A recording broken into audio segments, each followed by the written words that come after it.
आज आपले लाडके बाप्पाचं आगमन झालंय, मग चर्चा तर असणारच ना, विषय आहे का. किती बी दिवस मकर बनवायला आधी स्टार्ट करा, पण तो होणार कम्प्लीट गणपती येतात तवाच. बघला ना शालन चित्रकला शिकायचा फायदा, बघला ना काय काय होते. आपले जवळ फुलांचा फुल स्टॉक, नीली, काली, पिवली, पिंक, सफेद सगळे कलरची फुलं आपल्या जवळ. आज ते कोणची स्टाईल. आता यो पायान निकेप घालून कामा करते ती याची स्टाईल. आता नुसतं बसून जमणार नाही, आपल्याला बी थोडाफार हातभाग लावायला लागल. मग फुला काठीन ठेवताचा काम घेतला आपण. आज कुछ तुफानी करते या थंडा पिवाला. एके रात्री मखर बनवले, आपला विषय एकदम टॉपचा असते. सकाळी सकाळी आधी आपल्या बाप्पाचं आगमन होऊन जाऊन दे. येस ते कामाटी गाडी घेतले मेन बाप्पाच्या आगमनासाठी. मिष्टीला म्हणजे आपल्या गुंड्याला माग बसवलेलं माझ्या जवळ, ते तिला माग बिग पटत नाही. जेली त्या पप्पाचे पुढे बसली एकदम. मग गणपती बाप्पाचं नाव घेतला, गणपती बाप्पा मोरया न बसवला आपल्या गाडीने एकदम ठाटांना माटान. घरावाल्या आईनी न मिष्टीने लगेच आरती करून घेतली. वहिनीने सुकी धमकी बी दिली, भाऊ तुम्ही कवरी मजा करून घेता तिच्या, आता या वर्षी तुमचा लगीनच. काकू दीपू न मिष्टी मोदक बनवायला लगेच सुरुवात केली त्यांनी. मिष्टीला मोदक बनवायला सांगलं तर बघा हिने काय बनवले. मिष्टी काय बनवले?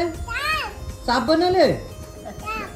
मिष्टीचा साप तुमच्या चावाच्या आधी लाईक करून ठेवा आपल्या व्हिडिओला. गावान गेलो ना त्यांचे हार जे उनवलं आपल्या बाप्पासाठी. काय जावाची खोटी मिष्टी अंगावर टांगलीत पूजे. भरजीला लगेच आपली पूजा बी केली. लगेच गणपती बाप्पा मोरया. लगेच बाप्पाला नैवेद्याचा मान दिला. ढोलकी पट्टू बनायचा. ढोलकीची जरा प्रॅक्टिस करून द्या, आरतीच्या टायमाला जरा काम येईल. आता 10 दिवस एकच गोष्ट खावते, डाल भात लोणचा, कोण नाही कोणचा. आधी बाप्पाचे पाया पडताव ना, आजूबाजूला ककड ठेवले त्या बघून घेताव. अरे बाबा याची नजर पण नारळावर पडली. अरे ना मोठा नारळ घेऊन चालले का या, तुम्हाला काय नेऊनच जमणार नाही रे. आजचा आपलं स्पेशल मोदक आपल्या बाईनी केल्याने एकदम टॉपचा विषय. व्हिडिओ आवडले असेल तर कमेंट मध्ये गणपती बाप्पा मोरया नक्कीच टाका.